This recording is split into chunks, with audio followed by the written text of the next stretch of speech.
ఎట్లు మౌనముగానుందు ప్రాభు చెల్లింపాక స్తోత్ర గీతము.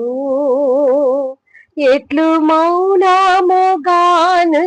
ప్రాభు చెల్లింపాక స్తోత్ర గీతము.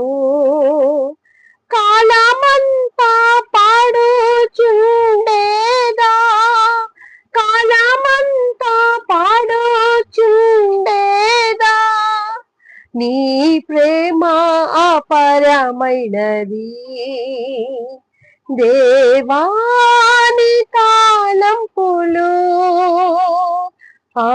అమూల్యమైనవి నాయడా, నాయడాలని కరుణా సర్వసాధానిలచుచున్నది దేవా